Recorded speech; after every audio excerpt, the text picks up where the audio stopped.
Hello student, আজকে আমরা chemical বন্ডিংয়ের lecture 2 তা আমরা দেখছি, সেটা হচ্ছে ionic bonds or electrovalent bond. We are discussing ionic bonds or electrovalent bond and ইলেকট্রোভ্যালেন্সি।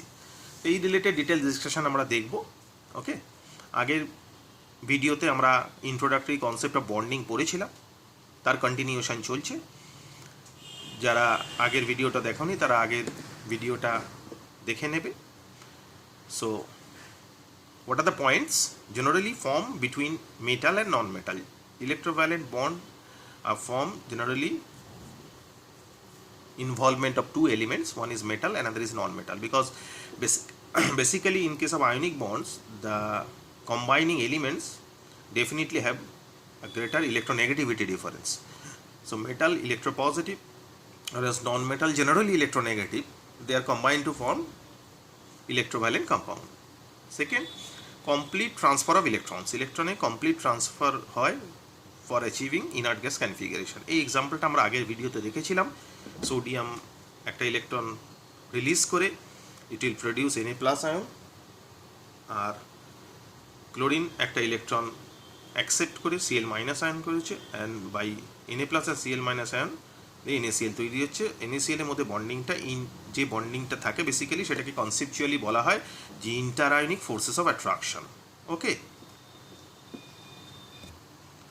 so now we are discussing a new term which is known as electrovalency. What is the concept? Concept is number of electrons loss or gain during the formation of electrovalent bond. মানে electrovalent bond form করতে গেলে কটা electron accept করছে বা lose করছে, that number is basically known as electrovalency. যেমন এখানে যেটা দেখলাম যে সোডিয়াম একটা ইলেকট্রন লুজ করছে, তো ডেফিনেটলি সোডিয়াম ইলেকট্রোভ্যালেন্সি হবে 1। ক্লোরিন একটা ইলেকট্রন গেইন করছে, তাহলে ক্লোরিনেরও ইলেকট্রোভ্যালেন্সি হবে 1। সিমিলারলি আমরা পিরিয়ডিক টেবিলে এই ভ্যারিয়েশনটা যদি একটু ডিসকাশনের মধ্যে আনি, তাহলে যেটা দেখতে পাই সেটা যে গ্রুপ 1-এ যেসব এলিমেন্টগুলো আছে তাদের ইলেকট্রোভ্যালেন্সি 1 হয়। গ্রুপ 2-তে যারা আছে, দ্যাটস আ ট্রিক যেটা থেকে তুমি মনে রাখতে পারবে প্রত্যেকে যে ইলেকট্রোভ্যালেন্সি কার কিরম হবে। গ্রুপ 2-তে যারা আছে তাদের ইলেকট্রোভ্যালেন্সি 2 হয়। গ্রুপ 13-এ যারা আছে তাদের ইলেকট্রোভ্যালেন্সি 3 হয়। গ্রুপ 14-এর এলিমেন্টগুলো মোস্টলি ইলেকট্রোভ্যালেন্ট কম্পাউন্ড তৈরি করে না, যার জন্য এখানে সেটা নেই। গ্রুপ 15-এ যারা আছে অবভিয়াসলি 8 মাইনাস মানে 18 মাইনাস 15 মানে 3 হবে ইলেকট্রোভ্যালেন্সি। গ্রুপ 16-এ যারা আছে 18 মাইনাস 16 2 হবে। আর গ্রুপ 17-এ যারা আছে ডেফিনেটলি এটা দেখলাম যে ক্লোরিন গ্রুপ 17-এ আছে, ইলেকট্রোভ্যালেন্সি 1 হলো। এখানে তার দেওয়া আছে ইনফরমেশন যে গ্রুপ 17-এ যারা আছে 18 মাইনাস 17 মানে ইলেকট্রোভ্যালেন্সি 1 হবে। ওকে, ফর এখানে একটা ইনফরমেশন এক্সট্রা দেওয়া আছে, for D block elements they have variable ইলেকট্রোভ্যালেন্সিস।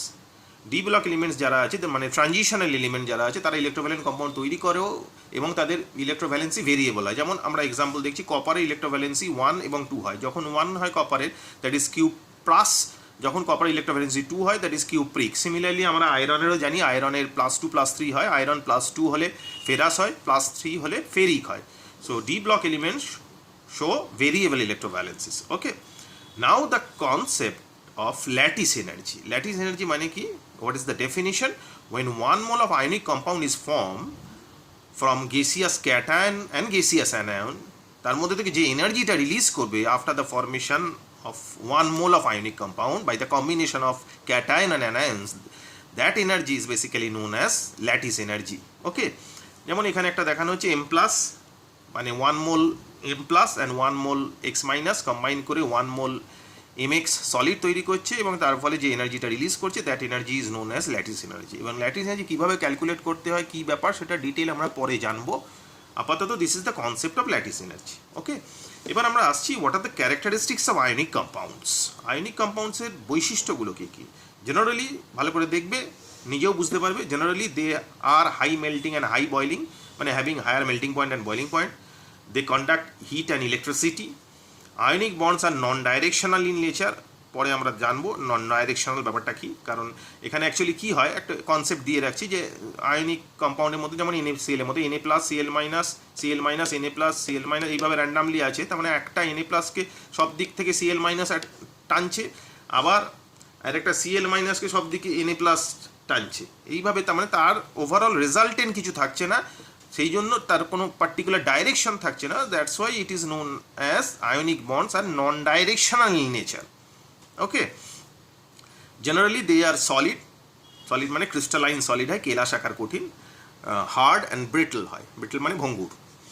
R ionic compounds are soluble in polar solvent. Polar solvent ব্যাপারটা কি, হোয়াট ইজ পোলারিটি সেটা একটু দেখে নিই, কারণ এখানে নতুন টার্ম এলে একটা পোলার সলভেন্ট, বাংলায় হচ্ছে ধ্রুবীয় দাবক। তাহলে কোয়েশ্চেন ইজ হোয়াট ইজ ধ্রুবীয়তা, ধ্রুবীয়তা কি, পোলার সলভেন্ট কি, সেই ডিটেলটা একটু জেনে নিই। Now we are discussing polarity, তার সঙ্গে একটা নতুন টার্ম অ্যাড হবে ডাইপোল মোমেন্ট, বাংলায় দ্বিমেরু ভ্রামক। What is the concept of polarity?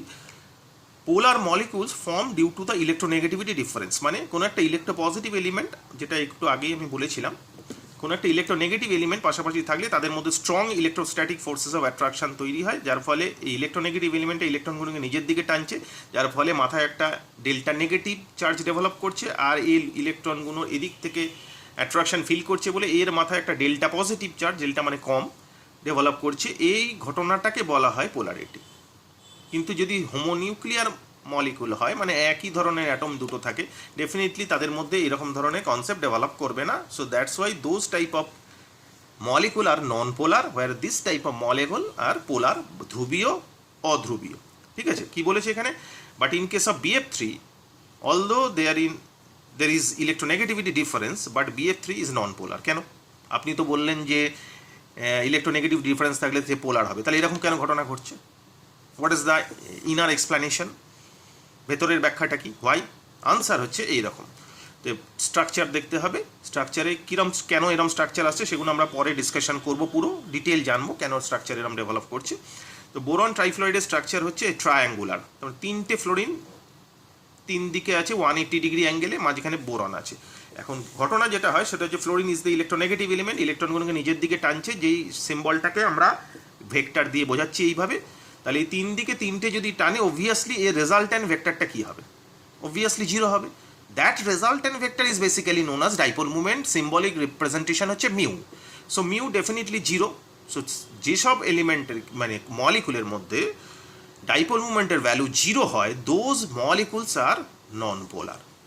Okay, this is a very very interesting and beautiful explanation. Let us see some other explanation. This is chloroform. This is the structure of chloroform. তিনটে chlorine নিচের দিকে টানছে, আবার carbon হাইড্রোজেনের থেকে বেশি electronegative, carbon নিজের দিকে টানছে। তার মানে রেজাল্টেন্ট কোন দিকে কাজ করছে? Obviously resultant acting towards here. So definitely we can say this resultant having a positive value.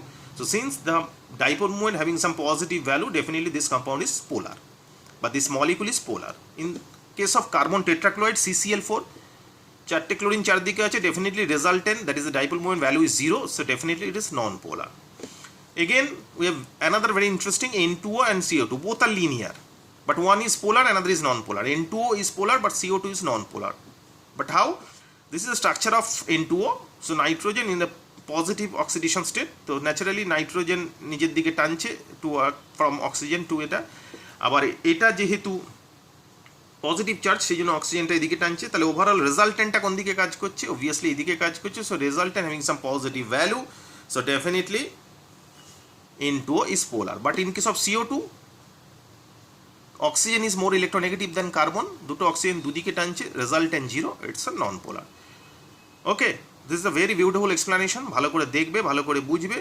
যদি ভালো করে বুঝতে পারো, in that case you have some test yourself questions, যেগুলো এগুলো দেখবে, এখানে দেখে নিজে সলভ করার চেষ্টা করবে। Now the question is there any other application of dipole moment or rather polarity? Obviously there is a, this is basically this is a theoretical explanation. Is there any mathematical explanation from which we can calculate the value of dipole moment? Okay, definitely there is some relation. That relation is mu is equals to E, charge, and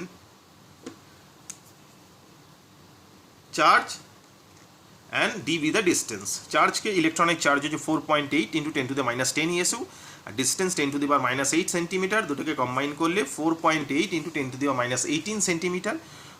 এখানে একটা মনে রাখতে হবে যে 10 to the power minus 18 ESU centimeter is equals to 1 dBi. DBi be the unit of dipole moment. So this is 4.8 dBi. This is the way from which we can calculate the value of dipole moment. এখন দুটো molecule দুটোই পোলার হতে পারে। এখন question হচ্ছে কি বেশি পোলার কে কম পোলার কি করে ক্যালকুলেট করবো? Definitely by calculating dipole moment value থিওরিটিক্যালও এক্সপ্লেন করা যায়, যে এই কোয়েশ্চেনটা সেটা আছে, বোথ আর পোলার, কোনটা বেশি পোলার কোনটা কম পোলার, সেটা থিওরিটিক্যালি এক্সপ্লেন করা যায়, কিন্তু সব থিওরিটিক্যালি এক্সপ্লেন করা যায় না। ইন দ্যাট কেস সেই এক্স্যাক্ট ডেটাটা বার করতে হলে we have to calculate the value of dipole moment mathematically, and this is the way from which you can calculate the value of dipole moment. Okay, now another application of dipole moment, the percentage of ionic character of a molecule. একটা molecular ionic character কীভাবে calculate করবো সেটা এখান থেকে বার করা যায়। Formula কি? Percentage of ionic character equals to mu observed by mu calculated into 100%। Let us see an example. এখানে বলেছে মিউ অবজার্ভ HCl এর বার করছি, মিউ অবজার্ভ HCl এ বলেছে 1.03 ডিবাই, আর এইচ আর সিএল এর মধ্যে ডিস্টেন্স বলে দিয়েছি 1.27 অ্যাংস্ট্রম। বার করতে দিয়েছে কি the percentage of ionic character. তো first we have to calculate the mu calculated value which is equal to E into D. E বলে দিয়েছিলাম ইলেকট্রনের চার্জ, সেটা বসালাম, ডিটা দেওয়া আছে, সেটাকে সেন্টিমিটার ট্রান্সফার করলাম, ভ্যালুটা এলো 4.8 ইন্টু 1.27 ডিভাই ইন দিস ওয়ে। তো obviously the percentage of ionic character is equals to mu observed, which is 1.03, mu calculated, which is equals to 4.8 into 1.27 into 100%, that is near about 17%. So we can say HCl is 17% ionic. This is a very beautiful application and explanation of dipole moment and polarity. ভালো করে দেখবে, ভালো করে বোঝার চেষ্টা করবে, very beautiful and very interesting. Okay, thank you.